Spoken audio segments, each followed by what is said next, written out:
अस्सलाम वालेकुम ख़वातीन हज़रात, मैं हूँ मोहम्मद ज़ियाउल हक नक्शबंदी। रमज़ान अल कबीर ट्रांसमिशन के साथ हाज़िर खिदमत। आज 21 रमज़ान है और मौला अली की शान को, अज़मत को हमने ख़राज तहसीन भी पेश करना है, क्योंकि आपका यौम शहादत है। मौला सब के मौला हैं, जो मौला को नहीं मानता वो गुमराह है। आज की जो हमारी शख्सियत है डॉक्टर सैयद ताहा रज़ा बुखारी साहब, बहुत बड़ा नाम है, बहुत बड़ा काम करते हैं, लिखते हैं, बोलते हैं, जो भी काम करते हैं बड़े सलीके से, बड़े तरीके से, बड़े ही सुलझे अंदाज में बात करते हैं, काम करते हैं। मैं इनको साहब तर्ज के तौर पे कहता हूँ, लिखता हूँ, बोलता हूँ। बहुत बड़ा नाम है। आज इनसे हमने बात करनी है।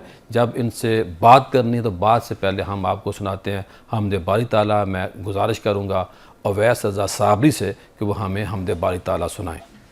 अल्लाहु अल्लाह अल्लाहु अल्लाह अल्लाहु अल्लाह अल्लाहु अल्लाह। कहती है ये फूलों की रिदा अल्लाहु अल्लाह। कहती है ये फूलों की रिदा अल्लाहु अल्लाह। अशजार के पत्तों ने कहा अल्लाहु अल्लाह अल्लाहु अल्लाह अल्लाहु अल्लाह। बादल ने आसमां पे लिखा अल्लाहु अल्लाह। बादल ने आसमां पे लिखा अल्लाहु अल्लाह। बादल ने आसमां पे लिखा अल्लाहु अल्लाह। पर्वत की कतारों की, पर्वत की कतारों की रदा अल्लाहु अल्लाह अल्लाहु अल्लाह अल्लाहु अल्लाह।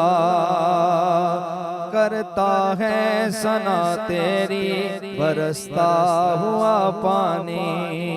करता है सना तेरी बरसता हुआ पानी। करता है सना तेरी बरसता हुआ पानी। करता है सना तेरी बरसता हुआ पानी। दरिया भी मसरूफ़े सना अल्लाहु अल्लाह अल्लाहु अल्लाह अल्लाहु अल्लाह। कहती है ये फूलों की रिदा अल्लाहु अल्लाह। अशजार के पत्तों ने पढ़ा अल्लाहु अल्लाह।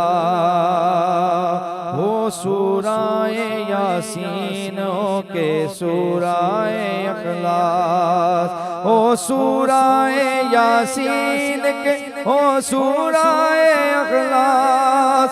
कुरान के लफ्ज़ों की सदा अल्लाहु अल्लाह अल्लाहु अल्लाह अल्लाहु अल्लाह।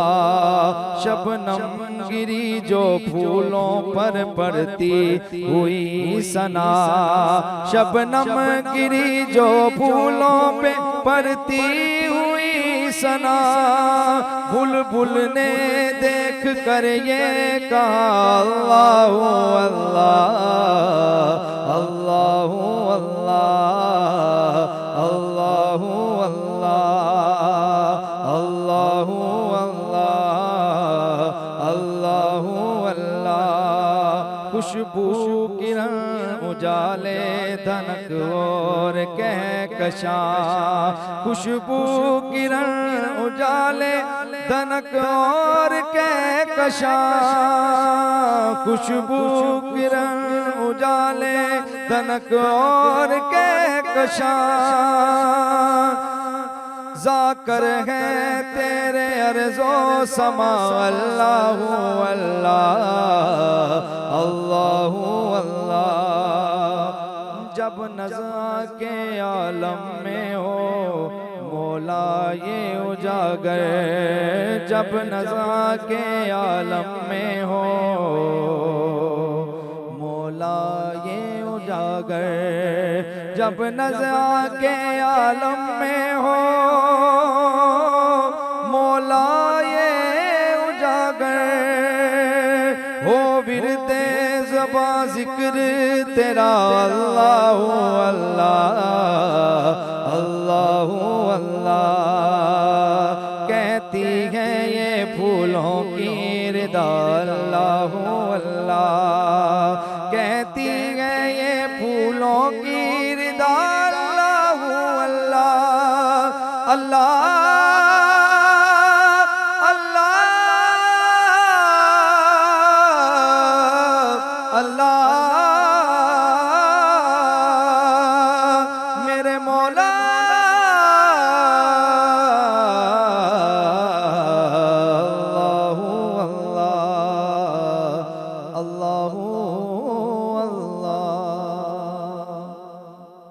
जी डॉक्टर साहब, आपने हमदे बारी ताला सुना, बहुत शुक्रिया। अब हम सवालात की तरफ बढ़ते हैं। डॉक्टर साहब ये बताइए कि आपने पहला रोज़ा कब रखा, कहाँ पैदा हुए, आपकी एजुकेशन कहाँ कहाँ से है? मेरा इब्तदाई और बुनियादी ताल्लुक़ जड़ांवाला से, और घर का माहौल जो है वो एक दीनी, इल्मी और फ़िक्री था।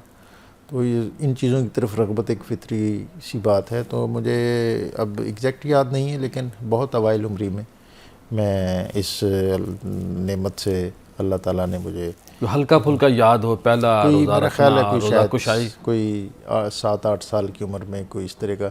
ये तो इस दौर के चोचले हैं रोज़ा कुशाई वाले। अब तो इवेंट होते हैं जी। इवेंट होते हैं अब तो, लेकिन हम चूँकि उस मेरा उस जनरेशन से ताल्लुक़ है, यकीनन आपका भी उससे, जिनका ये पहला कनेक्शन मस्जिद से डेवलप होता था।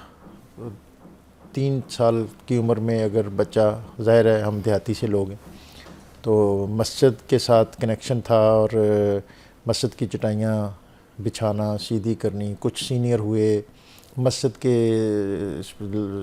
साउंड सिस्टम पर कुछ पढ़ना, कहना, जो इमाम साहब हैं उनकी मुआवनत करना, और ये इब्तदाई जो दायरा है हमारा ये। और मैं समझता हूँ कि जो इस अहद में बच्चों की ग्रोथ में खला आया है, उसमें इस कनेक्शन के वीक होने का एक बड़ा दखल है। क्योंकि जब आपका मस्जिद से पहला ताल्लुक़ मज़बूत होता है या पैदा होता है, तो फिर आपकी शख्सियत के इंग्रेडिएंट्स जो हैं उसमें भी वही अज्जा आते हैं। सर एजुकेशन कहाँ कहाँ हासिल किया? मेरी एजुकेशन जो है वो ग्रेजुएशन मैंने जड़ांवाला से की है। उसके बाद मैंने मास्टर किया है पंजाब यूनिवर्सिटी से इस्लामिक स्टडीज़ में, फिर मास्टर किया है अरेबिक में, फिर मैंने डॉक्टरेट की है पंजाब यूनिवर्सिटी से। क्या मौजू था? मेरा डॉक्टरेट का मौजू सीरत तय्यबा था, मवाहिबुल अल्लाम फ़ी फ़ज़ाइल सय्यदुल अनाम। और अपने अहद की जो बहुत मुक़्तदर शख्सियत थी डॉक्टर ज़हूर अहमद अज़हर, वो मेरे एडवाइज़र थे, गाइड थे। और पंजाब यूनिवर्सिटी में उस अहद में मुझे बहुत अवाइल उम्री में डॉक्टरेट करने का ये एजाज़। किस साल में आपने?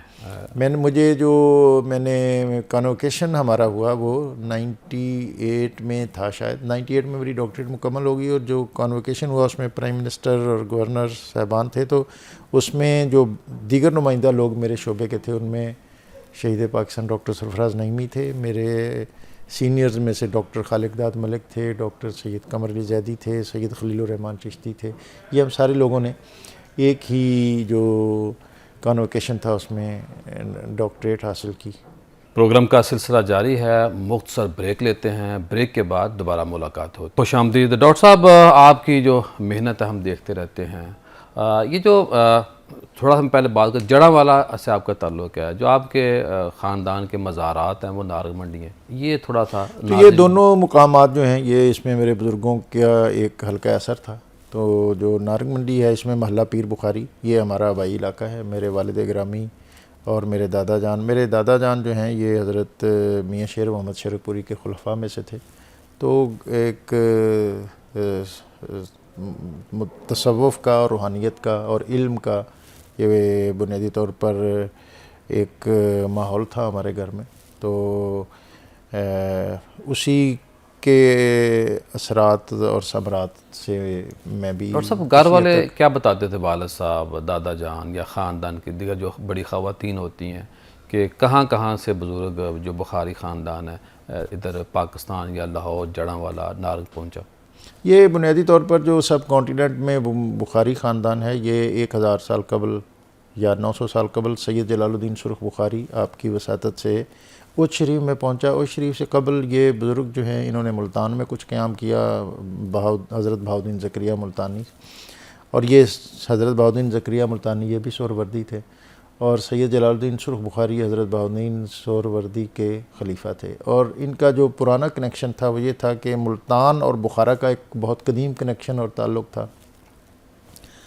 हज़रत बहाउद्दीन ज़करिया मुल्तानी जब उलूम की तहसील के लिए बुखारा गए तो उस वक्त का इन दोनों फैमिलीज़ का आपस का ताल्लुक़ था। और बुखारा में जिस वक्त एक क्राइसिस पैदा हुआ और सादात बुखारा ने बुखारा को छोड़ा, तो फिर ये मशहद से होते हुए सिंध से बक्कर, और फिर ये बक्कर से मुराद ये एक पुराना इलाका था जो सखर के साथ, और यहीं से एक सादात की एक जो झैली शाख वो भाखरी है, और सैयद जलालुद्दीन सुरख बुखारी, इनसे बुखारी बर्रे सगीर के जितने बुखारी हैं ये सैयद जलालुद्दीन सुरख पोश बुखारी, और इनका जो गांव है उच शरीफ जिसको मदीनतुस सादात भी कहा जाता है, और ये एक बहुत ऑर्गेनाइज्ड एरिया था।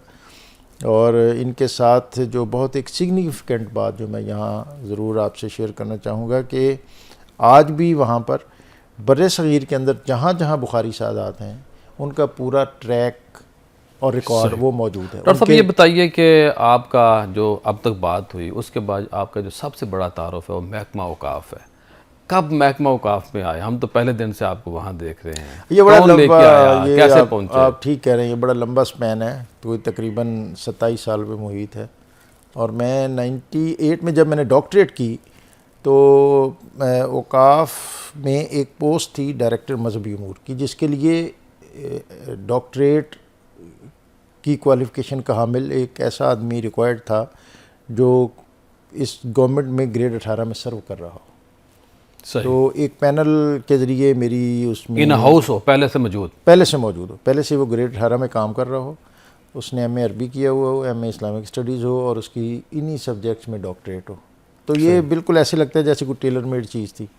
तो वो उसके लिए जो पैनल 3-4 लोगों का बना उसमें मेरा भी नाम शामिल हो गया। ये इसका प्रोफाइल खासा हाई था, मैं उस वक्त जूनियर था, लेकिन समहाउ ये मैं समझता हूँ कि कोई शायद आपका इंटरव्यू हुआ उस वक्त? कुदरत का ये एक पैनल था, और इस पैनल में इंटरव्यू तो नेचुरल बात है। कौन कौन लोग थे इंटरव्यू लेने वाले? उसमें उस वक्त के जो मिनिस्टर औकाफ थे और सेक्रेटरी औकाफ थे और दीगर इसमें कई स्कॉलर्स मौजूद थे। फजल करीम साहब थे उसको मिनिस्टर में रखा? उस वक्त सब्ज़ा फजल करीम साहब थे।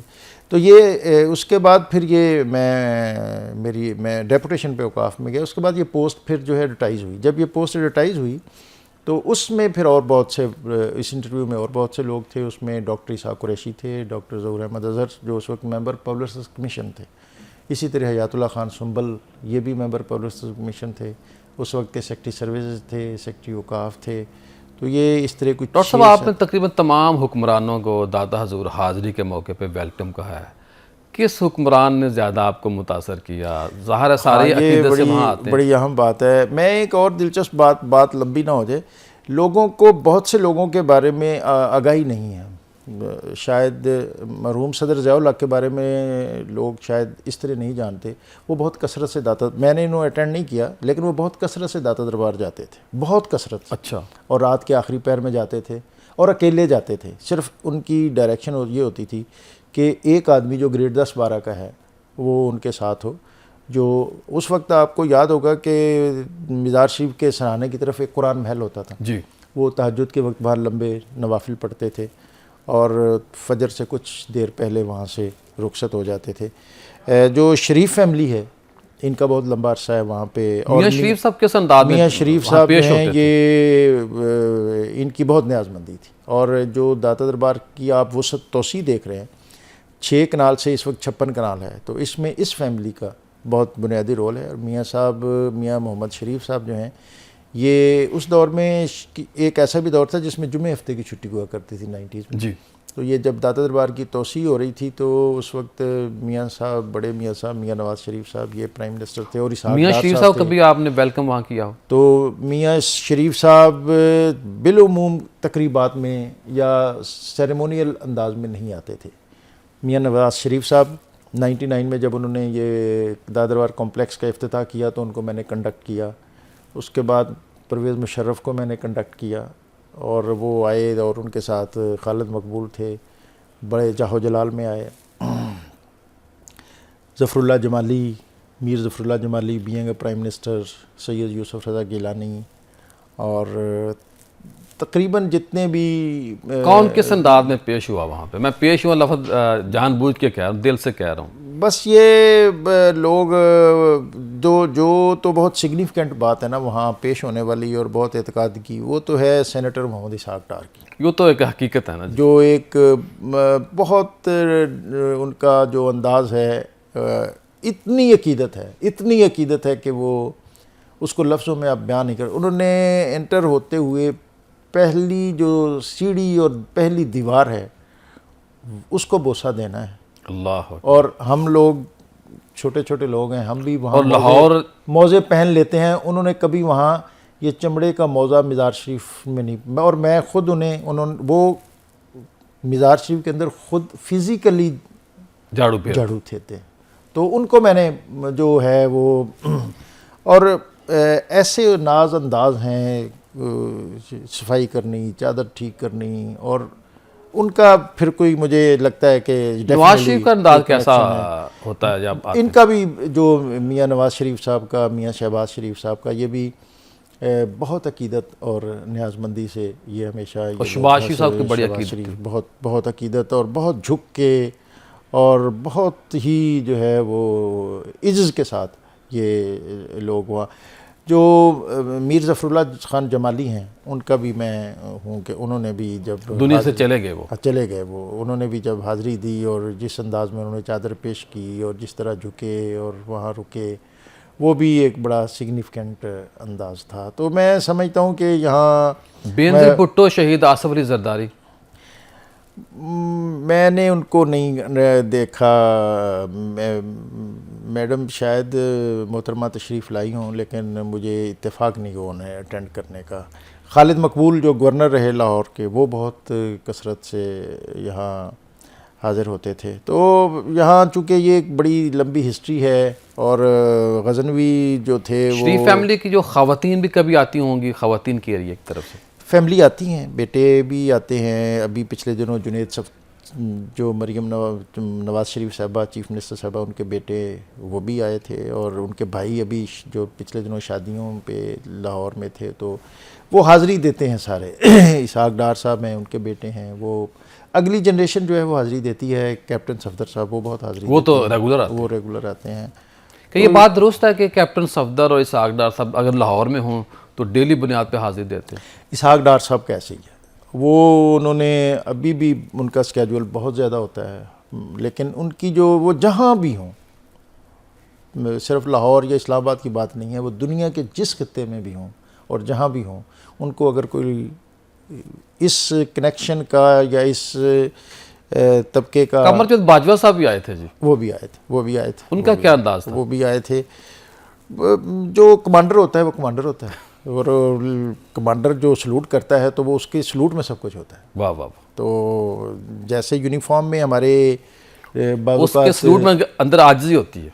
हाँ, वो उसके सलूट में ही सारा कुछ होता है। जैसे तो जैसे अब्दुल न्याजी ने कहा था कि किसी ने पूछा कि मस्जिद नबवी में कि आज आपने आज भी पहना हुआ है कुल्ला बड़ा सा, उन्होंने कहा आज मैं इसलिए पहना है कि सरकार को बताना है कि ये कुल्ला है, ये जो मेरा जुब्बा है कहीं झुका नहीं आज तक, तो आज मैं जो झुकाने आया। तो ये भी सलूट होता है। डॉक्टर साहब ये बताइए कि जो हमारे चीफ जस्टिस हैं उन्होंने भी हाज़िरियाँ दी होंगी, उनका क्या अंदाज होता है? यहाँ मैं अभी चीफ जस्टिस थे, वफाकी शरी अदालत भी रहे मियाँ महबूब अहमद, वो बहुत पढ़े लिखे आदमी थे, वो उनकी बड़ी कमांड थी और बहुत अकीदत और न्याज़मंदी थी, और उनका एक इंटेलेक्चुअल लेवल वो भी बहुत अच्छा हाई था। वो चीफ जस्टिस कासिम ख़ान थे। हाँ, एक चीफ जस्टिस जो थे जो ख्वाजा शरीफ साहब, वो मेरा ख़्याल है कि हर मंडे को शायद वो सुबह कोर्ट शुरू होने से पहले आते थे, हाज़िरी देते थे डेली बुनियादों पे। डेली तो नहीं, लेकिन वो मेरे ख्याल मंडे या कोई एक दिन तो उनका रेगुलर था। अब ये डेली मुझे नहीं पता, जहन में नहीं है अब इस वक्त, लेकिन वो बड़े। और जुडिशरी जो है, मैं समझता हूँ कि इनका बहुत ताल्लुक़ था, और एक बहुत पुराने चीफ भी शायद रहे होंगे, जस्टिस सिद्दीक साहब, और कमेटी के मेंबर थे, तो उनके बारे में है कि वो रोज़ाना शायद हाज़िर होते थे और बाज़ औक़ात या अक्सर पैदल आते थे।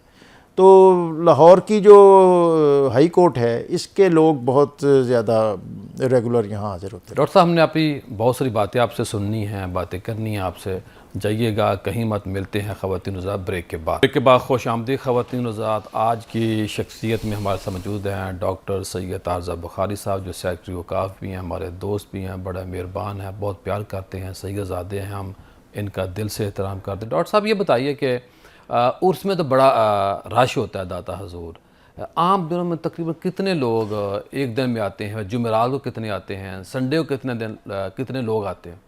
जुमेरात, जुमा और इतवार, इसकी फ़िगर डिफरेंट है। ये कोई 60 से 70 हज़ार है, और जो मंडे, ट्यूसडे, वेडनेसडे है, इसमें कोई 40,000 माइनस प्लस कुछ होते रहते हैं। तो यहाँ उर्स के दिनों में 3 दिन हैं, वो तकरीबन 13 लाख है जो उस कंपाउंड में अंदर आ सकते हैं। अदरवाइज़ तो जो बाटी चौक 13 लाख लोग आते हैं, 13 लाख लोग आते हैं, और एक अम्बोह कसीर होता है, यानी कुछ। और जो घरों में लोग जगह जगह प्रोग्राम करा वो अलग से हैं। जैसे अब तो मीनार पाकिस्तान से उर्स शुरू हो जाता है, और सगियाँ, और ये सही बात, जो हमारा कचहरी चौक और लोहारी, ये सारी साइड जो है, ये तो ये सारा दादा दरबार ही है। डॉक्टर साहब, एक हफ्ते कितनी आमदन दाता दरबार की? दाता दरबार की ओवरऑल जो है, ये साल की 24 करोड़ है। 24 करोड़ जी, तो इसका मतलब है कि महीने की 2 करोड़ है, तो 50 लाख या 60 लाख ये वेरी करती रहती है। तो ये बुनियादी तौर पर औकाफ जो है पंजाब का, ये बेस ही हज़रत जो आप लोग लंगर पकाते हैं डेली बुनियादों पे, लोग बाहर तकसीम करते हैं। हमारे जो मियाँ हनीफ साहब हैं, मियाँ मदीना टाउन वाले, उनका अपना माशाअल्लाह लंगर का एहतमाम है। शेख सईद साहब के यहाँ बड़ा लंगर होता है, इनके बहुत प्यार करते हैं। ये मियाँ मुश्ताक साहब हैं जो पब्लिक टीवी वाले। जी, ये हैं। तो डॉक्टर साहब, ये बताइए कि टोटल तकरीबन कितनी देगी रोज़ पकते होंगे, कोई आइडिया? एक तो है हमारा जो अपने एरिए के, जहाँ हमने इन लोगों को मुख्तलिफ जो डोनर्स हैं और मुखैर हजरात हैं, उनके इदारों को फैसिलिटेट कर रखा है। तो 5,000 लोगों का खाना वो बाकायदा जो एक दिन में, जिसके लिए हमने, तो अगर बाहर के लोगों को डाल दिया जाए, बाहर के लोगों को डाल दिया जाए, तो ये मेरा ख्याल है इसके बाहर जो दीगर मुख्तलिफ इदारे हैं, सैलानी है और बहरिया है, इन सब ने तकरीबन 20,000 का बन जाता है। 20,000 लोग रोज़ खाना खाते हैं। 20,000 लोग खाना खाते हैं, और चूँकि बाहर जो है वो तकरीबन 100 के करीब मुख्तलिफ वेंडर हैं। टोटल कितनी आमदन है महकमा औकाफ की पूरे पंजाब से? महकमा औकाफ की टोटल जो है ये 4.5 अरब इनकम है, और पिछले 2 साल में इसमें तकरीबन 50% का आपकी वजह से जंप है। ये बस आपने बड़ी मेहनत की है। तो चीज़ों को मेरा ख्याल है कि अगर स्ट्रीमलाइन किया जाए तो इसमें बहुत स्कोप है। ये एक बहुत अच्छी ऑर्गेनाइजेशन है, और इसमें जो वसाइल हैं उनको सही बुनियादों पर। दोस्तों, हम तो जानते हैं कि महकमा का वाहिद महकमा है पंजाब गवर्नमेंट का जो अपना बजट खुद बनाता है। इसमें कितनी सदाकत? ये 100% ऐसे ही है। ये पंजाब का गवर्नमेंट के ऊपर बोझ नहीं है ये पहला, और नहीं, गवर्नमेंट को सपोर्ट करता है। ज़ाहिर है अगर किसी गवर्नमेंट के पास 400 मसाजिद और 500 मज़ारात, ये बहुत बड़ी स्ट्रेंथ हैं। ये सोसाइटी का न्यूक्लियस है। 1000 उलमा और खुतबा की इस्टेब्लिशमेंट ये पाकिस्तान में और किसी सूबे के पास नहीं है। ठीक बात। और इसकी जो खिदमत का एजाज़ है वो औकाफ पंजाब को मुयस्सर है, और ये गवर्नमेंट का एक हरावल दस्ता है। इस वक्त जो चैलेंजेस हैं सोसाइटी के अंदर, वो टेररिज्म है। उसके ख़िलाफ़ जो बयानियाँ डेवलप करने में एक बहुत बुनियादी, ये दरगाहें हैं, खानकाहें हैं, और ये उलमा हैं, और ये सजादगार हैं।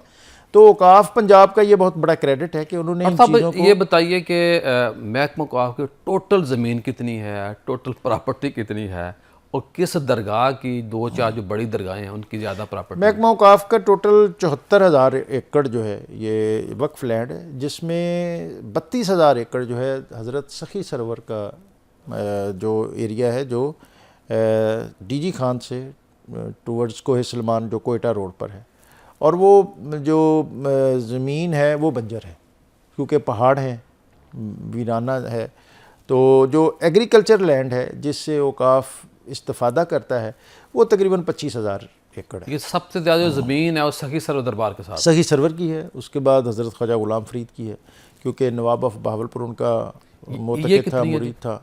ये तकरीबन 12,000 एकड़ है। 12,000 एकड़। 12,000 एकड़। और तीसरे नंबर पर कौन सी खान का वो दर है? मुख्तलिफ फिर और आ जाते हैं इसमें। जो एक शोरकोट के करीब शाह सादिक निहंग है उनकी 4,000 एकड़ है। लेकिन इसमें लिटिगेशन बहुत है, कानूनी चारा जोइयाँ हैं, वक्फ है या नहीं है, इसमें लैंड रिफॉर्म्स जो है उसका बहुत सी जगहों पर नेगेटिव इम्पैक्ट आया है। बहुत सी जगहों पर कुछ एग्जेक्टिव ऑर्डर आए कि जी ये ज़मीन रिलीज़ कर दी जाए, ये दरगाह रिलीज़ कर दी जाए, ये खानका इसको टेक ओवर कर लिया जाए, फिर इसको रिलीज़ कर दिया जाए, तो उससे बाज़ वक़्त कॉम्प्लिकेशन हो जाती है। साहब आखिर में ये बताइए कि महकमा का आपकी जो ज़मीन तो बात होगी, जो दुकानें हैं, जो प्लाजे हैं, जो घर हैं, ये कितने बड़े? ये 4,500 यूनिट हैं। और महकमा औकाफ जो है, जैसा आपने ख़ुद ही कहा कि ये सेल्फ रेवेन्यू जनरेटिव है, तो इसलिए ये बहुत इसको विजिलेंट रहना पड़ता है। अगर ये अप टू द मार्क ना रहे तो फिर ये चल नहीं सकता वक्त की रफ्तार के साथ। इसको अपने 2700 एम्प्लॉइज़ और 1400 पेंशनर्स,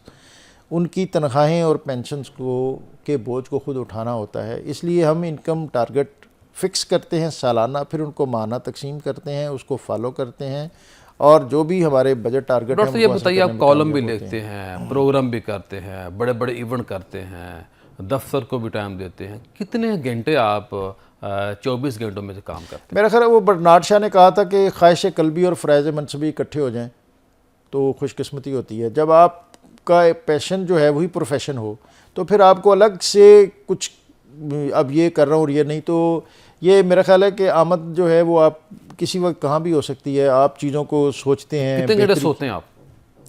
मैं नॉर्मल, मेरी सारी जो मामूल है, मैं 8 घंटे सोता हूँ, मैं वॉक करता हूँ, मैं अहबाब के साथ बैठता 8 घंटे सोते हैं, 16 घंटे काम करते हैं। लेकिन मैं ये है कि मुझे जो चूँकि इन सारी चीज़ों के हवाले से क्रिएटिविटी का अमल जो है वो चलता रहता है, तो इसलिए मुझे इसमें दिक्कत नहीं होती कोई। मेरा ख्याल है कि आपका शौक है, और ये टीम वर्क है, और टीम के साथ ही आदमी आगे सर्वाइव कर सकता है। डॉक्टर साहब बहुत शुक्रिया, बड़ी मेहरबानी। ख़वातीन हज़रात, यहाँ हम कलाम सुनते हैं, नात रसूल मकबूल सुनते हैं, और दोबारा आपके साथ ब्रेक के बाद हमारा जो उलमा का पैनल है, मौला अली की शान के हवाले से हम बात करेंगे।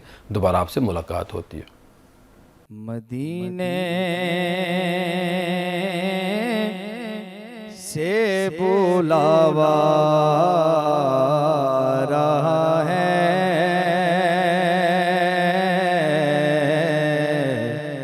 मदीने से बुलावा रहा है, मदीने से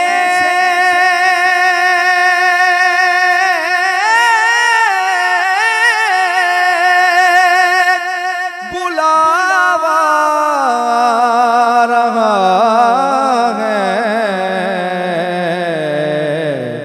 मेरा दिल मुझसे पहले जा रहा है, दिल मुझसे पहले जा रहा है, मेरा दिल भी तू अपने साथ ले जा, मेरा दिल भी तू अपने साथ ले जा, अकेला क्यों मदीने जा रहा है, वहाँ मर्जी नहीं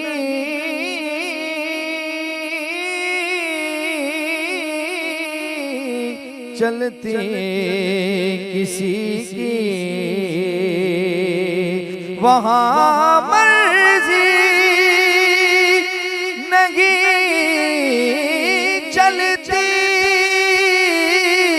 किसी की, मदीने वाला ही बुलवा रहा है। शबे फुरकत में दिल घबरा रहा है। शबे फुरकत में दिल घबरा रहा है। मदीना आपका याद आ रहा है। ये चक्की सईदा की चल रही है। ये चक्की सईदा तैयबा ताहिरा बिदा शाकिरा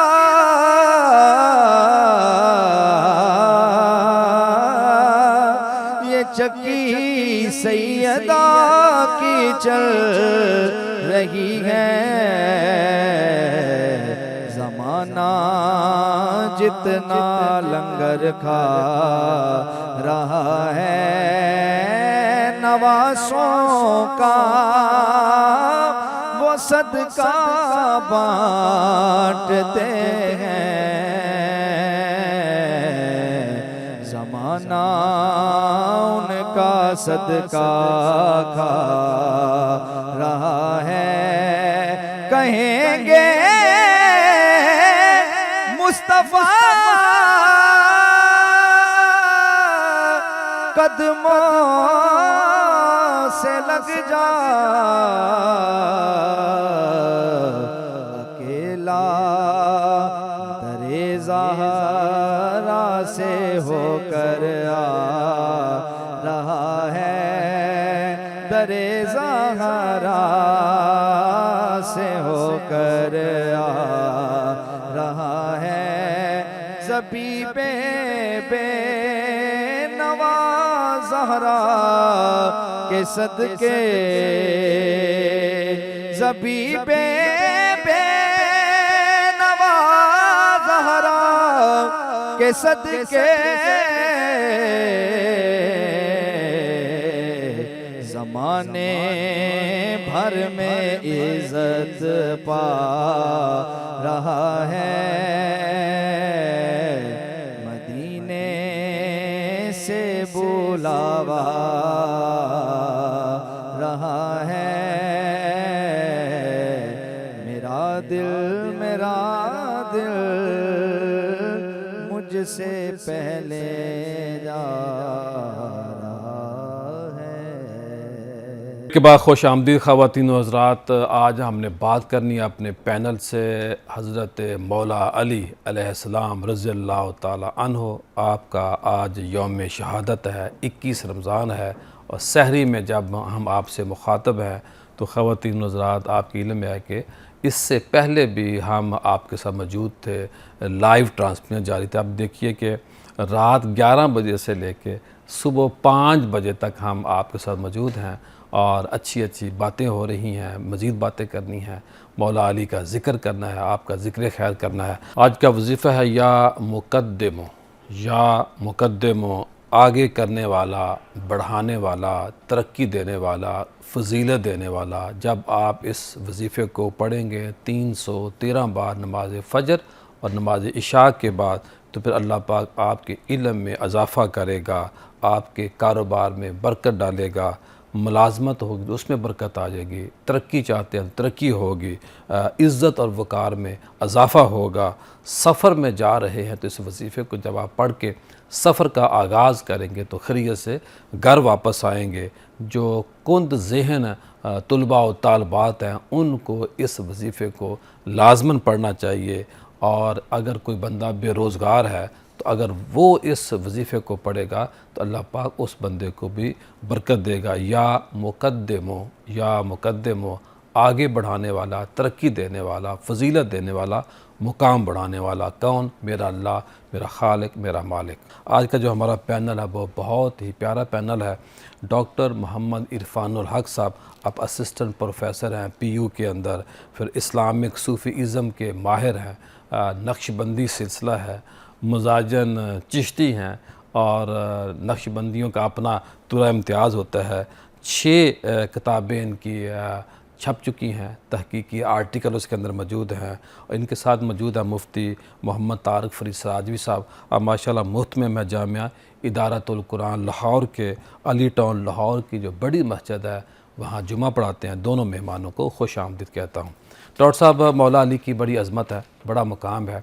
करीम आका ने फरमाया जिसका मैं मौला उसका अली मौला, और आपका ख़ानदान है, अहले बैत है। अल्लाह के नबी ने भी फरमाया जिन्होंने इनको तंग किया उन्होंने मुझे तंग किया, जो जिन पे ये खुश हुए उन पे मैं खुश हो गया। और आप देखिए कि आपकी ज़ात का इतना मुकाम और मर्तबा कि हमेशा करीम आका के साथ साथ रहे हैं, बचपन से लेके आखिरी वक्त तक करीम आका का जो सफ़र गुज़रा, जो आपकी हयात तैयबा थी, क्या फरमाएंगे मौला अली की शान में? देखें, बहुत ही ख़ूबसूरत शख्सियत के मालिक हैं हज़रत सैयदना अली मुर्तज़ा करमुल्लाह वजहुल करीम जी। आपके ख़ानदान और हसब नसब को देखें तो आप नजीबुत तरफ़ैन हाशमी और कुरैशी हैं। आपके दादा अरब के सबसे मुअज़्ज़ज़ सरदार थे। आपके वालिद अपने कबीले के तावक्त वफ़ात सरदार रहे। तो सरदार इब्ने सरदार इब्ने सरदार, तो वो ख़ानदानी वजाहत, वो ख़ानदानी हिलम, वो ख़ानदानी इज़्ज़त, वो ख़ानदानी अज़मत और शर्फ़ तो विलादत से ही आपके साथ था।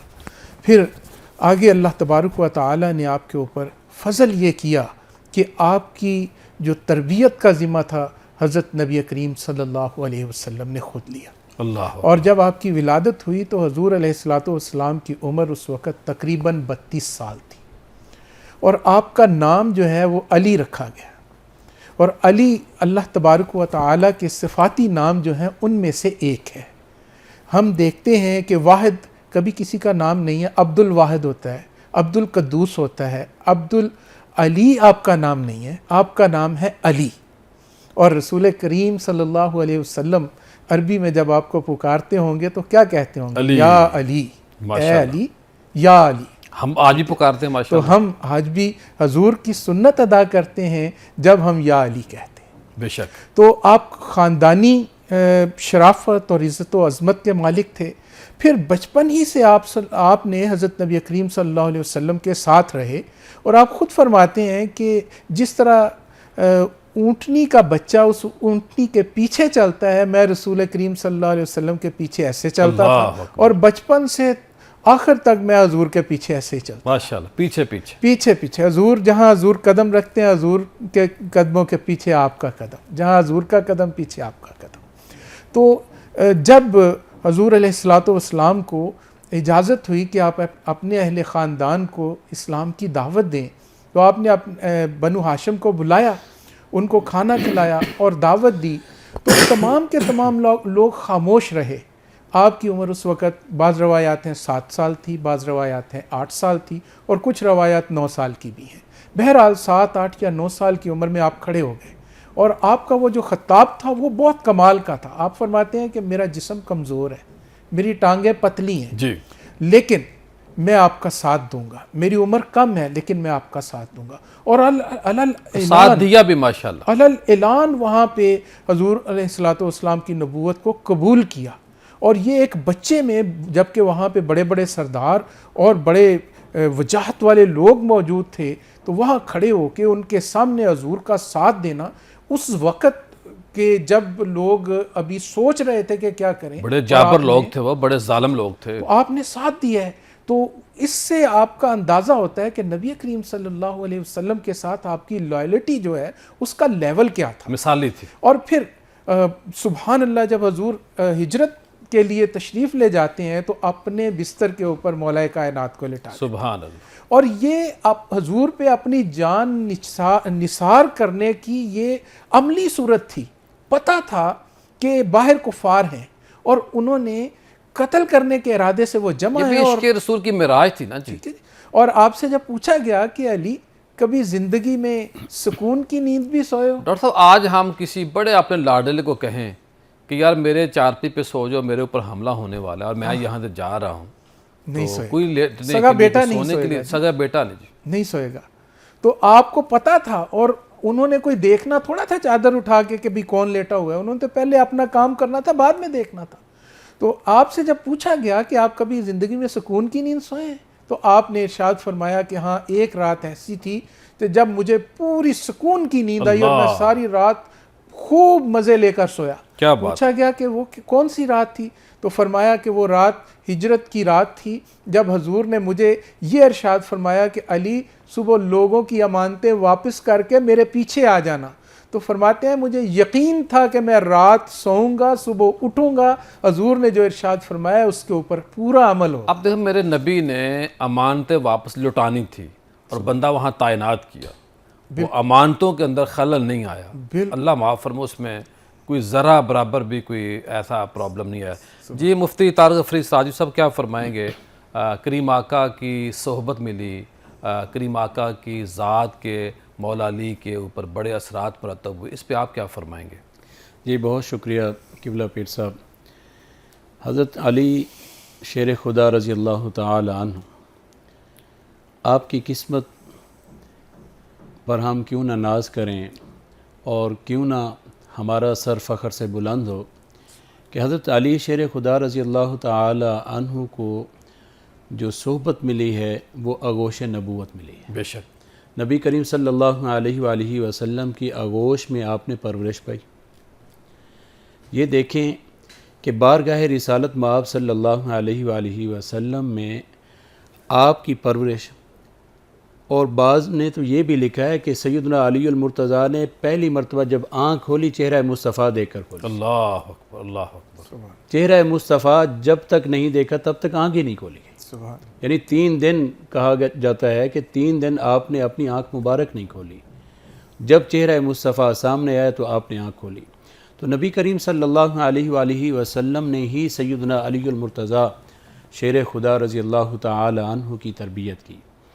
आपकी तरबियत में आपके अंदर वो सारे कमालात मौजूद आए, सारे कमालात आप में समा गए कि नबी करीम सल्लल्लाहु अलैहि वसल्लम ने यहाँ तक फरमाया कि मैं इल्म का शहर हूँ और अली उसका दरवाज़ा है। माशाअल्लाह। ये सैयदना अली अल मुर्तज़ा शेर खुदा की अज़मत है, शान है कि नबी करीम सल्लल्लाहु अलैहि वसल्लम ने जंग बदर के मौका पर भी आपको अलम अपना दिया, जंग ओहद के मौका पर भी आपने अलम उठाया। जितनी भी जंगें हुई हज़रत अली शेर खुदा ने अपना वहाँ पर पूरी शुजात के साथ, जहाँ मर्दी के साथ आपने वहाँ पर जंग लड़ी है जी। जंग बदर को अगर देखा जाए तो वो इस्लाम की पहली जंग है।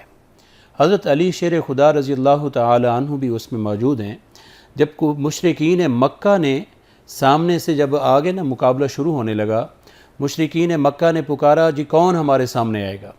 तो अंसार सहाबा पहले 3 नौजवान वो खड़े हुए और वो मुकाबले में आए। तो वो मुशरिकीन मक्का, उनके अंदर तकब्बुर बहुत ज़्यादा था, गरूर बहुत ज़्यादा था। वो कहने लगे नहीं, हमने इनसे नहीं लड़ना, हमारे हम सर लोगों को भेजो, पता चले जो हमारे साथ मुकाबला करने के लिए कौन आते हैं। तो नबी करीम सल्लल्लाहु अलैहि वसल्लम ने उस वक़्त अपने ख़ानदान के जिन लोगों का इंतखाब फरमाया, पहले आपके चचा हज़रत हमज़ा रज़ी अल्लाह ताला अन्हु थे, दूसरे सैयदना अली अल मुर्तज़ा शेर खुदा थे, अल्लाह, और तीसरे हज़रत उबैदा रज़ी अल्लाह ताला अन्हु थे। अब यहाँ इस वाक़े में जंग बदर में हज़रत अली शेर खुदा रज़ी अल्लाह ताला अन्हु अपने हरीफ़ के सामने आपने पहले वार में ही उसका सर कलम कर दिया जी। और फिर आप भागकर यानी हज़रत उबैदा के साथ हुए और उनके जो दुश्मन थे उनको भी आपने ही कत्ल किया। और इसी तरह नबी करीम सल्लल्लाहु अलैहि वसल्लम के साथ हज़रत अली अल मुर्तज़ा शेर खुदा हर जगह पर आप साथ थे। ओहद के दिन में भी हज़रत अली शेर खुदा नबी करीम सल्लल्लाहु अलैहि वसल्लम पर जब हमला हुआ और शैतान ने यह अफवाह फैला दी, नबी करीम सल्लल्लाहु अलैहि वसल्लम की शहादत की खबर हो गई और आपके ज़ख्मी होने की भी इतला आई, यानी ये मामला। तो उस वक़्त भी हज़रत अली शेर खुदा रज़ी अल्लाह ताला अन्हु ने नबी करीम सल्लल्लाहु अलैहि वसल्लम को साथ लिया और पहाड़ की ओर में चले गए। सही। और आपकी ढाल बनकर हिफाजत करते रहे सुभान अल्लाह। हज़रत अली शेर खुदा रज़ी अल्लाह ताला। आपका मकाम ये है कि नबी करीम सल्लल्लाहु अलैहि वसल्लम ने आपको अपना भाई भी करार दिया। अल्लाह। जब ये अंसार साहबा में भाई भाई बनाए जा रहे थे तो सारों को जोड़ी जोड़ी बना दिया गया, तो हज़रत अली और मुर्तज़ा आपके सवाल करने पे आपने फरमाया, हाँ, आपने फरमाया ऐ अली, तू इस बात पे खुश नहीं है कि तू मेरा भाई है। अल्लाह अकबर। आप सल्लल्लाहु अलैहि वसल्लम ने हज़रत अली को अपना भाई करार दिया है। माशाअल्लाह। और सैयदना अली और मुर्तज़ा गज़वे तबूक के मौका पर जब कहा गया, मैंने ब्रेक लेनी है और ब्रेक के बाद जब दोबारा आते हैं तो मज़ीद हमने बात करनी है। आज मौला अली का यौम शहादत है, हमने उनकी अज़मत को सलाम पेश करना है, उनकी ज़ात के ऊपर कट मरना है, उनकी ज़ात के ऊपर हमने उनकी जो सीरत है उस पर अमल करना है। और जब हम आपकी सीरत पे अमल करेंगे तो उन जैसे बनने की कोशिश करेंगे तो फिर बरोज़े क़यामत हम पर वो खुश होंगे। मिलते हैं मुख्तसर ब्रेक के बाद। खुश आमदीद ख़वातीन हुज़रात, आपके इल्म में आज 21 रमज़ान है, सहरी का वक्त है, कहीं अज़ान होने के करीब है, कहीं अज़ान होने वाली होगी, करीब टाइम है। और जब आज हमने बात करनी है मौला अली की, तो आपकी ज़ात पे हमने पूरी तरह अमल करना है, यानी कि आपकी जो सीरत है उस पे अमल करना है। जिस तरह आपने हलाल हराम की तमीज़ हमें बताई, सिखाई और ख़ुद प्रैक्टिकल उस पर अमल किया आपने, उसी तरह हमने करना है। आपकी ज़ात के नक्शे कदम पर चलेंगे तो तब जाकर इस दुनिया में भी और आखिरत में भी हमारी कामयाबी होगी। जब तक हम सिर्फ बातें करते रहेंगे उस वक़्त तक सोसाइटी में बेहतरी नहीं आ सकती। सोसाइटी में बेहतरी लाने की अशद ज़रूरत है, लेकिन उसके लिए ज़रूरी ये है कि हम अपने असहाब, अपने जो हमारे अहले बैत हैं उनके नक्शे कदम पर चलें। मैं डॉक्टर साहब से पूछूंगा कि बतौर सहाबी आपकी बड़ी अज़मत है, बड़े आपके वाक़यात हैं, अल्लाह के नबी से जो आपने पाया और एक लम्हा आपने हासिल किया, फ़ैज़ लिया, क्या फ़रमाएंगे आप? जी बिल्कुल। देखें, हदीस शरीफ है, तवील हदीस शरीफ है, जिसमें हज़रत अली रदी अल्लाह ताला अन्हु के बारे में रसूल करीम सल्लल्लाहु अलैहि वसल्लम ने फ़रमाया कि मैं इल्म का शहर हूँ और अली उसके दरवाज़े हैं। और मौला कायनात ख़ुद फरमाते हैं कि लोगों को मुखातब किया और फरमाया कि हाँ, ये कुरान मजीद है, अगर इसको किसी ने समझना है तो मेरे पास आए, मैं उसको समझाऊँगा। तो ये बहुत बड़ी सनद है कि हज़ूर अलैहिस्सलातु वस्सलाम ने उन्हें अता फ़रमाई, और ये बहुत बड़ा दावा है जो हज़रत मौला कायनात ने किया कि अगर कुरान को समझना है तो मेरे पास आओ। और अब दूसरी बात अगर हम मुख्तसरन में ये बयान करूँ तो कुरान पाक समझना उनसे इसलिए है कि जब जो नाजिल हुआ वो साथ कुरान का जो नज़ूल हो रहा था, मौला अली साथ साथ थे, वो बिल्कुल साथ साथ थे। अच्छा, दूसरी बात ये है कि आप देखें कि रसूल करीम सल्लल्लाहु अलैहि वसल्लम ने सहाबा की तकरीम और इज़्ज़त और उनकी अज़मत के बारे में भी बहुत कुछ इरशाद फरमाया, लेकिन वाज़े तौर पे फरमाया कि हौज़े कौसर पर दो चीज़ें जो मैं दुनिया में छोड़ के जा रहा हूँ मुझे आके मिलेंगी, बाहम इस तरह उंगलियों का इशारा फरमाया। और फरमाया कि वो दो कौन सी होंगी, किताबुल्लाह और दूसरे मेरे अहले बैत। वजह ये थी कि हजूर को मालूम था कि सहाबा की जमात तो 100 साल के बाद पर्दा फरमा जाएगी, उसके बाद तो सहाबा नहीं होंगे, लेकिन मेरे अहले बैत ने क़यामत तक चलना है। और वो अहले बैत कहाँ से चलेंगे? हज़रत मौला कायनात से नस्ल चली और वो क़यामत तक हज़रत इमाम महदी अलैहिस्सलाम तक आएंगे, वो इतनी बड़ी हस्ती। और बतौर सहाबी जो आपने फैज़ उठाया, एक और वाक़या, एक रवायत का मैं हवाला दूंगा कि मौला हज़रत अमीरुल मोमिनीन उमर बिन ख़त्ताब रदी अल्लाह ताला अन्हु उम्रा कर रहे थे और तवाफ़ काबा कर रहे थे, तो हजर अस्वद के सामने पहुँचे तो उसको मुखातब करके फरमाने लगे कि ए काले पत्थर, अगर मैंने ये ना देखा होता कि हजूर ने तुझे बोसा दिया था तो मैं तुझे कभी बोसा ना देता, क्योंकि ना तो किसी को फ़ायदा दे सुन्नत अपनाने वाले हैं, ना तो किसी को फ़ायदा दे सकता है, ना किसी का नुकसान कर सकता है। पीछे से एक शख्स की आवाज़ आई, उसने कहा कि अमीरुल मोमिनीन, मैंने रसूलुल्लाह सल्लल्लाहु अलैहि वसल्लम से ये सुना कि अल्लाह तबारक व तआला ने इस पत्थर को उन तमाम लोगों के नाम घोल के पिला दिए हैं जो क़यामत तक तवाफ़ काबा करेंगे और इसका बोसा लेंगे। तो इस लिहाज से और फिर ये गवाही देगा क़यामत के दिन उन लोगों की जिन्होंने तवाफ़ काबा किया होगा। तो इस लिहाज से ये फ़ायदा भी दे सकता है और नुकसान भी दे सकता है। हज़रत अमीरुल मोमिनीन ने पीछे मुड़ के देखा तो वो सैयदना अली मुर्तज़ा करमुल्लाह वजहुल करीम थे और आपके अल्फाज बड़े तारीफ़ी हैं। आपने फरमाया कि अली अगर तुम ना होते तो हमारी मुश्किलें कौन आसान। अल्लाह जी। मुफ्ती साहब क्या फरमाएंगे आपके ज़ुहद तकवा के ऊपर रोशनी डालें। सुभान अल्लाह। ज़ुहद और तकवा तो ये था कि हर वक्त आप महव इबादत रहते थे। नबी करीम सल्लल्लाहु अलैहि वसल्लम ने आपकी इबादत का भी बड़ा खूब चर्चा फरमाया और हज़रत अली उल मुर्तज़ा शेर खुदा रज़ी अल्लाह तआला अन्हु का तकवा ये था कि खशियत इलाही का ये गलबा था और ज़ुहद ये था कि आप चाहते थे, आप ख्वाहिश रखते थे कि मैं गर्मियों के रोज़े रखूँ। गर्मियों के रोज़ों की ख्वाहिश इसलिए करते थे कि गर्मी सख्त दिन होता है और सख्त दिन में मैं रोज़े से हूँ, ज़्यादा सवाब होता है। ज़्यादा सवाब होता है।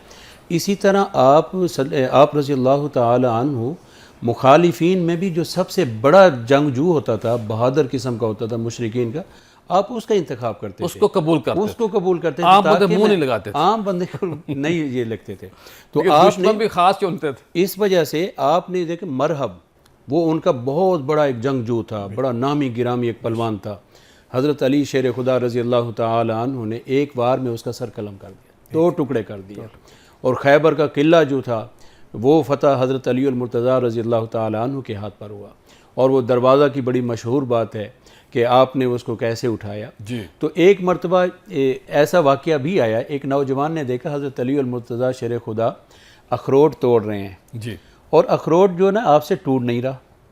आप कभी इस दांत में दबाते हैं, कभी इधर दबाते हैं, तो वो हैरान रहा कि ये खैबर का किला इन्होंने जनाब ऐसे फ़तह किया और ऐसे दरवाज़ा उठाया जिसको बहुत सारे लोग नहीं उठा सकते थे और अखरोट इनसे तोड़ा नहीं जाता।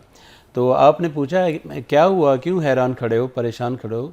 तो वो खामोश रहा नौजवान। तो आपने ख़ुद ही फरमा दिया, मैं बताऊँ आपकी क्या वजह है परेशानी? तो आप यही सोच रहे हैं कि अखरोट नहीं तोड़ा जा रहा? उसने कहा हाँ यही वजह है। तो आपने फरमाया ये देखें, ये मैं अपनी जान की अपनी कुव्वत से ये काम कर रहा हूँ। ये जो मेरा मकसद जिस्मानी कुव्वत है, लेकिन वो मेरी ईमानी कुव्वत है। और आज भी इस उम्र में भी, उस वक़्त आप बुज़ुर्ग हो चुके थे, इस उम्र में भी आज भी अगर कोई मेरे सामने खैबर आए तो मैं उसको उठा दूँगा। अल्लाह, क्या बात, क्या बात। तो आपकी इबादत और रियाजत तो इतनी सुभान अल्लाह कमाल थी कि आपकी इबादत और मैंने आपसे बहुत सारी बातें सुननी हैं। यहाँ मुझे कलाम के लिए कहा जा रहा है, मैं गुजारिश करूँगा अवैस रज़ा साबरी से कि वो हमें मौला अली की शान में कलाम सुनाएं। कलाम के बाद दोबारा मुलाकात होती है। नसीब अपना जगाया अली अली करके, नसीब अपना जगाया अली अली करके, नसीब अपना जगाया अली अली करके, हर एक गम को मिटाया अली अली करके,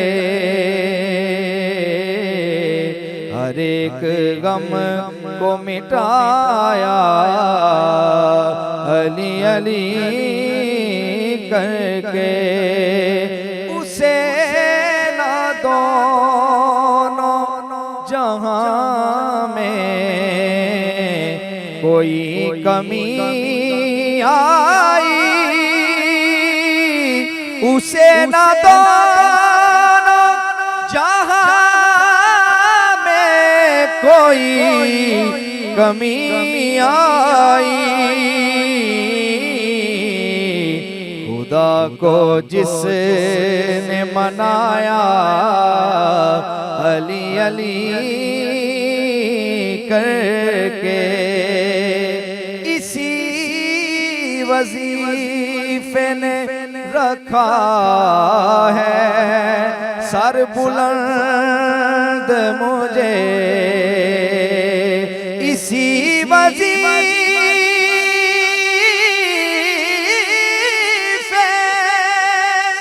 ने रखा है सर बुलंद मुझे, कहीं भी सर न झुकाया अली अली करके। मेरी नजर में यही एक इलाज है उनका, मेरी नजर में यही एक इलाज है उनका।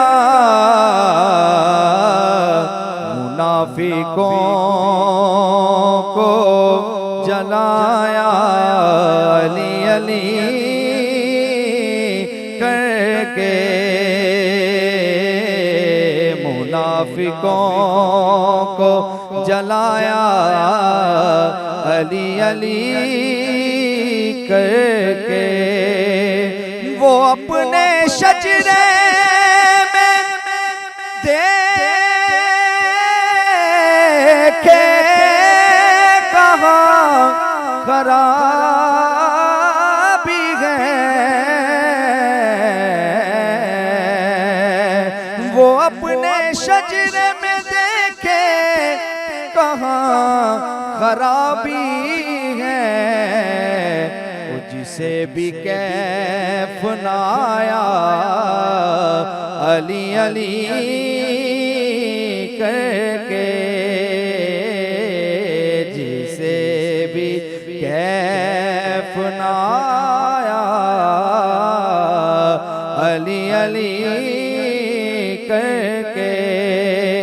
गदीर खुम में सहाबा के सामने सरवर, गदीर खुम में सहाबा के सामने सरवर, गदीर खुम में सहाबा के सामने सरवर। मेरे नबी ने कराया, मेरे नबी ने दिखाया अली अली करके, मेरे नबी ने दिखाया अली अली करके। नसीब अपना जगाया अली अली करके, हर एक गम को मिटाया अली अली करके।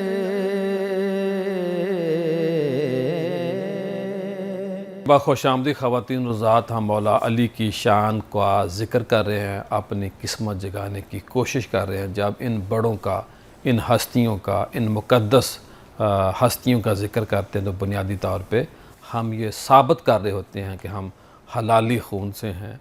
हमारी पकीज़ा माएँ थीं, हमारे पकीज़ा बाप थे जिन्होंने हमारी ये तरबियत की। और जब बदबख्त कोई इन हस्तियों के बारे में गलत बात करता है तो बुज़ुर्गों दोस्तों वो असल में बता रहा होता है कि मैं किस की औलाद हूँ, मैं किस का खून हूँ। जो हलाली खून होता है वो इन हस्तियों के सामने झुक जाता है। जो झुक जाता है वो झुकने के साथ साथ ही अल्लाह की बारगाह में आला मुकाम हासिल कर लेता है। हम और हमारे जितने भी बुज़ुर्ग गुज़रे हैं, जुमला बोला है, हम और हमारे जितने भी बुज़ुर्ग गुज़रे हैं मौला अली के ग़ुलाम गुज़रे हैं। हमने ज़िक्र करना है, इनको सलाम पेश करना है और अपनी औलादों को इनकी ज़ात के बारे में बताना है। मौला अली की बड़ी डॉक्टर साहब अज़मत और रिफ़त है। आपका जो निकाह हुआ वो मिसाली है, आपकी जो औलाद है वो मिसाली है। बेशक आपका दिन रात करीम आका के साथ रहना वो मिसाली है। जंगें हों, आपका मजाज जो करीम आका आपके साथ करते थे, आपकी आँखों का ख़राब होना, मेरे नबी का अपना थूक मुबारक लाब दहन शरीफ लगाना और उससे मेरे मौला की आंखों का ठीक हो जाना, दिल तो करता है मैं ही बात करता रहूँ। क्या फरमाएंगे?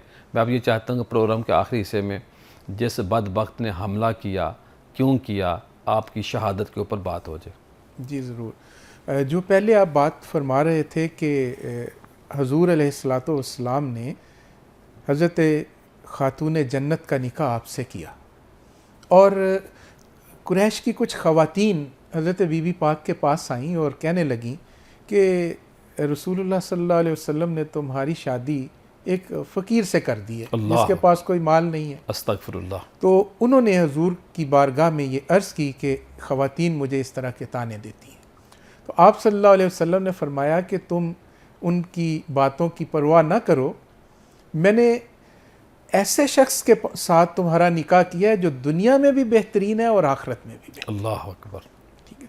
और एक ऐसी शख्सियत, और हजूर पाक सल्लल्लाहु अलैहि वसल्लम ने फरमाया हज़रत मौला कायनात को मुखातिब करके कि तुम मुझसे हो, मैं तुझसे हूँ, तुम्हारा खून मेरा खून है, मेरा खून तुम्हारा खून है, तुम्हारा गोश्त मेरा गोश्त है, मेरा गोश्त तुम्हारा। सुभान अल्लाह। ठीक है। अच्छा, ऐसी हस्ती। और फिर फरमाया कि कोई साहिब ईमान तुझसे बुग़्ज़ नहीं रख सकता और कोई बेईमान जो शख्स है वो तेरे साथ मोहब्बत नहीं कर सकता। अल्लाह अकबर। फिर फरमाया कि जो मैंने पहले बात की है। जी बिल्कुल। और फिर फरमाया कि तुम्हारा वही मुकाम है जो मूसा अलैहिस्सलाम के नज़दीक हारून अलैहिस्सलाम का था। ग़ज़वा तबूक के लिए गए ना, तो आपको मदीना शरीफ में अपना जानशीन मुकर्रर करके गए और जाते हुए ये फरमा के गए और फिर साथ ये भी फरमाया कि मेरे बाद नबूवत ख़त्म हो गई। वो नबी थे हारून अलैहिस्सलाम, लेकिन तुम वली हो। और विलायत ऐसी दी कि कोई भी तसव्वुफ़ का सिलसिला आप तक या आपकी औलाद तक पहुँचे बगैर मुकम्मल ही नहीं हो। बेशक बेशक। जुमला सलासिल तरीक़त जो हैं उनको आप देख लें, वो आप तक ही पहुँचते हैं। अच्छा, अब आपकी शहादत की बात करें। जब पस मंज़र कुछ ऐसा है कि जब हज़रत सैयदना उस्मान गनी रज़ियल्लाहु ताला अन्हु की शहादत होती है तो उस वक़्त बड़ी अफरा तफरी मदीना शरीफ में, जो ख़ारिजीन बहुत सारे आ गए थे और हुर्मत मदीना को पामाल कर रहे थे। तो अहले मदीना आपके पास आए, उनमें अंसार भी थे, उनमें मुहाजिरीन भी थे। उन्होंने दरख्वास्त की कि आप खिलाफत का जो है वो बोझ उठा लें।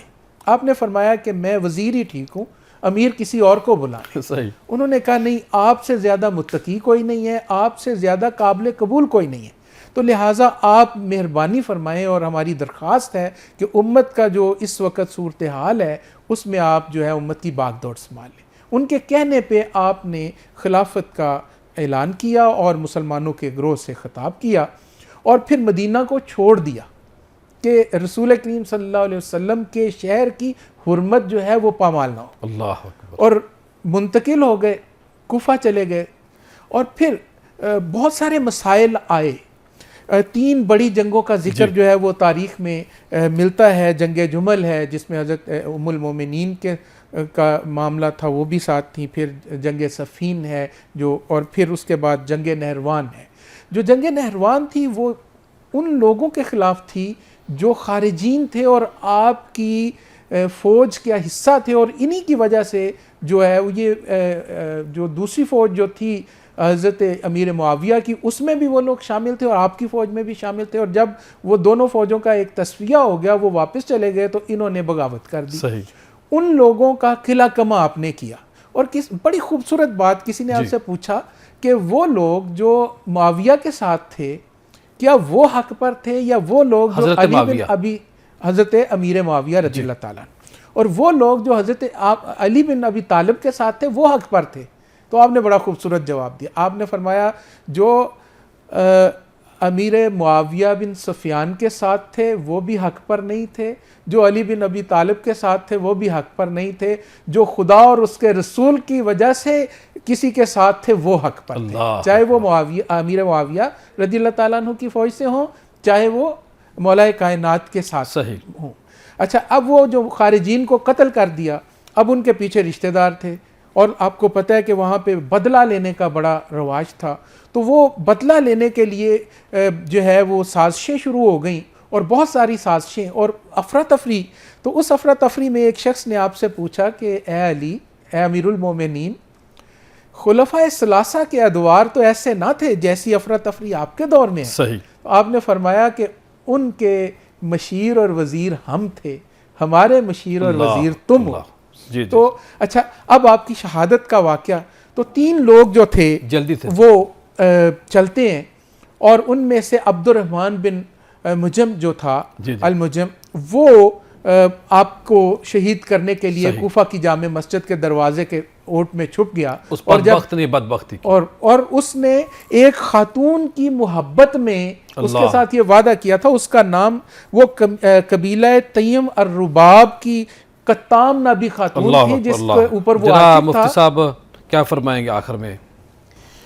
मैं यही अर्ज़ करूँगा जनाब, अल्लाह रब्बुल इज़्ज़त के प्यारे महबूब अलैहिस्सलातु वस्सलाम ने फरमाया ज़िक्र अलीयन इबादा। हज़रत अली अल मुर्तज़ा का ज़िक्र भी इबादत है, ये भी इबादत है।